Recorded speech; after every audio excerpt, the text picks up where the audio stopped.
우리 주변을 보면 항상 나무가 있잖아요. 근데 너무 익숙해서 그런지 우리가 나무에 대해 얼마나 깊이 생각하고 사나 싶을 때가 있어요. 오늘은 단순한 풍경을 넘어서 우리 삶과 역사에 아주 깊숙이 자리한 인간과 나무의 이 오래된 관계에 대해 한번 이야기 나눠보겠습니다. 정말 아름다운 구절이죠. 바로 이런 거예요. 우리는 나무를 보면서 우리 자신의 감정이나 어떤 미덕 같은 걸 발견하곤 하거든요. 자, 그럼 이렇게 나무에 비친 우리의 모습을 따라가면서 오늘 이야기 본격적으로 시작해 볼까요? 자, 첫 번째 이야기인데요. 바로 인간과 나무는 오랜 동반자다라는 겁니다.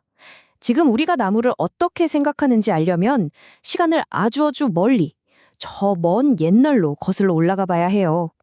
도시가 생기기도 훨씬 전, 인류가 숲을 그저 두려워하고 우러러보던 그때로 말이죠. 한번 상상해 보세요. 아주 먼 옛날, 인류에게 울창한 숲은 뭐랄까, 생명을 주는 고마운 존재인 동시에 한편으로는 뭔가 알 수 없는 힘을 가진, 그래서 두렵고 경외스러운 대상이었던 거죠.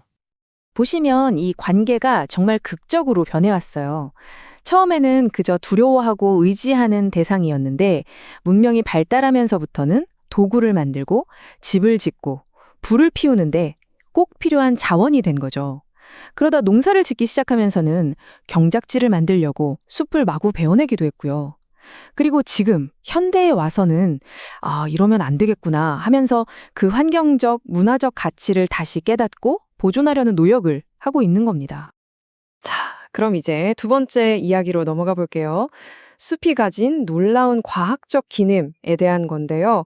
역사나 문화적인 의미 말고요. 과학적으로 아주 구체적으로 숲이 우리한테 뭘 해주는지 한번 들여다보자는 거죠. 아마 그 수치를 보시면 정말 깜짝 놀라실 거예요. 여기 보이는 이 숫자 16톤. 이게 뭘 의미하냐면요. 축구장보다 조금 더 넓은 1헥타르의 숲이 1년 동안 빨아들이는 이산화탄소의 양이에요. 무려 16톤. 그리고 더 대단한 건 동실에 12톤의 산소를 뿜어낸다는 사실이죠. 이게 어느 정도냐면 약 40명의 사람이 1년 내내 숨 쉴 수 있는 양입니다. 정말 어마어마하죠? 근데 숲이 하는 일이 여기서 끝이 아니에요. 단순히 이산화탄소만 흡수하는 게 아니라 아황산가스나 오존 같은 대기오염 물질까지 싹 빨아들여요. 이 프로는 미세먼지를 착 달라붙게 만들고요. 말 그대로 거대한 자연 공기청정기인 셈이죠. 근데 여기서 진짜 재밌는 건 나무 종류마다 이 공기정화 능력이 다 다르다는 거예요. 바로 이 표를 한번 보세요. 아황산가스에 대한 저항성을 나타낸 건데 강암 쪽에 있는 은행나무나 플라타너스 같은 나무들 보이시죠? 이런 나무들이 바로 도심의 오염된 공기를 정화하는 데 아주 효과적이라는 뜻입니다. 그러니까 도시를 설계할 때 이런 지식을 활용하면 우리가 숨쉬는 환경을 훨씬 더 건강하게 만들 수 있다는 거죠. 여름에 숲에 들어가면 확 시원해지는 거 다들 경험해 보셨죠? 그게 바로 이겁니다. 숲이 천연 에어컨 역할을 하는 거예요. 한여름에 바깥이 35도까지 올라갈 때 숲속은 28도 정도로 훨씬 시원하잖아요. 이렇게 기온을 조절해서 쾌적한 환경을 만들어주는 거죠. 그러니까 숲의 기능이 정말 다방면에 걸쳐 있다는 게 핵심이에요. 자, 지금까지는 숲이 우리 몸을 위해, 우리 환경을 위해 뭘 해주는지 알아봤는데요. 이제 세 번째 이야기에서는 우리 마음을 위한 나무의 역할을 한번 살펴보려고 합니다.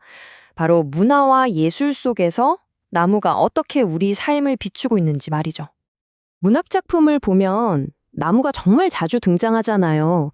그건 나무가 우리의 복잡한 감정, 예를 들면 슬픔이나 역경을 이겨내는 힘, 겸손함 같은 것들을 표현하기에 아주 좋은 상징이기 때문이에요. 문화권을 막론하고 이건 공통적인 현상이죠. 이런 깊은 연결은 글뿐만이 아니에요. 우리 음악, 특히 민요 속에도 고스란히 녹아 있습니다.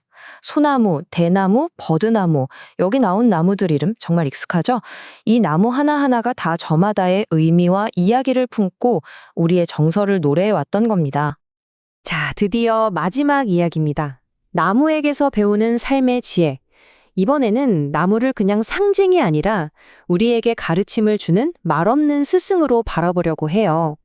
수백 년 동안 한자리를 지키고 서 있는 나무의 존재 그 자체가 세대를 거듭하며 전해 내려온 깊은 지혜의 원천이었거든요. 나뭇잎에는 어떤 가르침이 쓰여 있을까요? 좀 시적인 질문 같지만 사실 우리 조상들은 속담이나 격언을 통해서 이 질문에 대한 답을 계속 찾아왔어요. 삶의 진리들을요. 예를 들어 가지 많은 나무에 바람 잘 날 없다는 속담 다들 아시죠?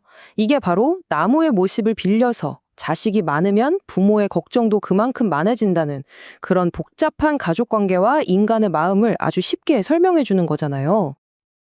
근데 정말 신기한 건요, 사는 곳도 문화도 전혀 다른데 자연을 보면서 똑같은 지혜를 얻었다는 점이에요. 영어 속담에 A tree is known by its fruit라는 말이 있는데 이게 우리말 과실을 보고 나무를 안다랑 뜻이 완전히 똑같거든요. 결국 행동을 보면 그 사람의 본질을 알 수 있다는 보편적인 진리를 동서양 모두 나무를 통해 깨달았던 거죠. 자, 이렇게 과학적인 기능부터 시와 예술, 그리고 삶의 지혜에 이르기까지 나무는 정말 인류의 역사와 늘 함께해온 변함없는 동반자였습니다. 숲은 우리에게 자신의 모든 것을 내어주면서 이야기를 들려줬어요. 이제 우리가 답할 차례입니다. 과연 우리는 이 오래된 동반자 관계에 어떻게 응답해야 할까요? 우리의 미래는 바로 그 대답에 달려 있을지도 모릅니다.